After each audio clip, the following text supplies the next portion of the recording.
SFN, this is GF LaserBolt coming at you with a Nintendo Switch video. Today we're going to be talking about the UI or the menu screen and what we could expect. Now, we haven't seen too much about the menu screen. That's why I wanted to make this video, kind of give you guys an overlook of what you could expect when you guys get your Nintendo Switch and where you're going to be able to find every single item within the menu and what is each different option within the UI or within the menu kind of helps you out to figure out exactly how to navigate your Nintendo Switch.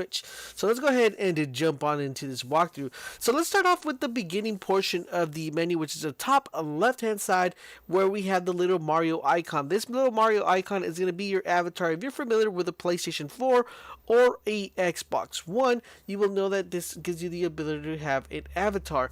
Now this avatar on this screen is Mario, and you're going to be able to select from different characters within the Nintendo world and have that avatar display for your specific profile. Now if someone else logs in and signs up with a different profile, that avatar will in turn change and sign up with that person's avatar. So top left hand side will be the avatar that you have. Now if you look towards the bottom of the avatar, you're going to see the the Legend of Zelda Breath of the Wild. It's going to be scrolling back and forth. That just gives you the over idea of the name of the game you have selected. For example, on this menu screen we have the Legend of Zelda selected. If we were to move over to 1-2 Switch or the ARMS or Mario Kart Deluxe 8, that menu screen or that title will go ahead and then switch from the Legend of Zelda to the specific game you have selected. Now that we're at the bottom of the menu screen where the games are added, you're going to notice there's 4 squares, and on the right hand side there's an empty square that kind of gives us the idea that that's going to be an additional game that either you download or you purchase. That's going to show up right there, kind of very similar to the way, if you guys recall, the way PlayStation 4 is, where you kind of have a menu going back and forth showing you the games that you have displayed. Very similar and reminiscent to the Xbox 360 old UI, where you had the you had the whole squares, and it showed you different types of games that you had available to pick up.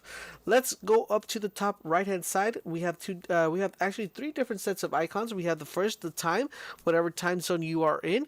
You also have the airplane mode, which is if you're connected to Wi-Fi or if you're connected to airplane mode, it's gonna give you guys your connection and your status. So if your guys are connected to wire, it'll tell you how many bars you have and what is your overall internet connection. On the right hand side, we also have the battery life. This is going to let you guys know how much battery you have or how much juice you have in the system, whether it be off mode or in mode, if you're using it there. Now let's go ahead and go to the bottom. Of course, we have the first one, which is the red one. The red one is a square. This is going to be your text and notifications.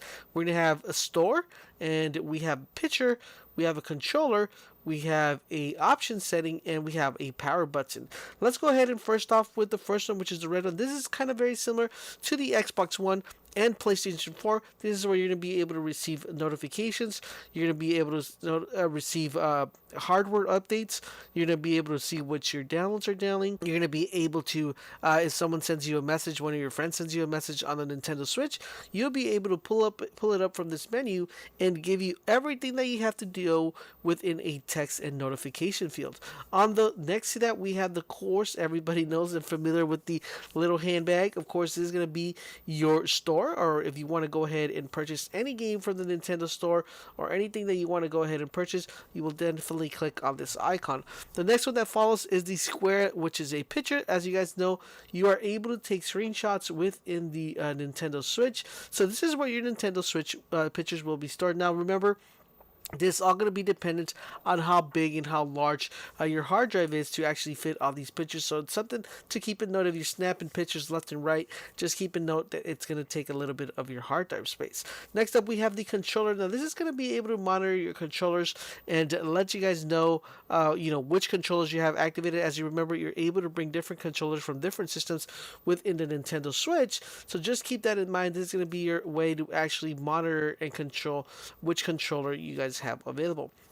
Next up, we have your options menu. Of course, the options menu is going to allow you to control so many things like music. It's going to let you control audio cues. It's going to let you control brightness settings, TV adjustment settings, and all that good stuff that you're able to do within the options settings. So, TV, audio, and all that stuff that you're able to do with the Switch. And of course, the last one is the power button. As you guys know, this is a very familiar button. Everybody should know what that is.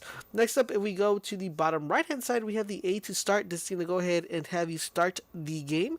You'll be able to go ahead and launch the game and get it ready to go. Next up on the left hand side, we have the option menu. I believe there's going to be a shortcut to the menu that's on the top next to the controller and the power button. There's going to be a quick snap option that you're going to be able to carry throughout your experience in Nintendo Switch, whether you be within a game or you be without a game. And just on the menu screen, you're going to be able to go ahead and use those options, the plus and the minus. And of course, the last one is your controller. It's going to let you know how many controllers are actually plugged into the console. You're going to see there's a total of 4 different little squares, and this is just going to let you know which controller is the one you're actually using. Quick note, want to let you guys know what happens when you guys go ahead and click Zelda to launch. Once you click it, it takes a total about 11 to 12 seconds to actually launch the game, and you'll be sitting on a black screen waiting for that launch. I believe by the time of release we might be able to cut that down shortly. It's not going to take that kind of span of 10 to 12 seconds, but we'll have to wait and see when we get our hands on the Switch. But I want to know from you guys, are you guys excited on the Nintendo Switch? Is it something you guys would love to see on this channel, some Nintendo Switch gameplay? Please let me know all that in the comment section down below, and don't forget guys, for all things Nintendo Switch, make sure you keep it locked on this channel, and I will catch you guys on the next video. As of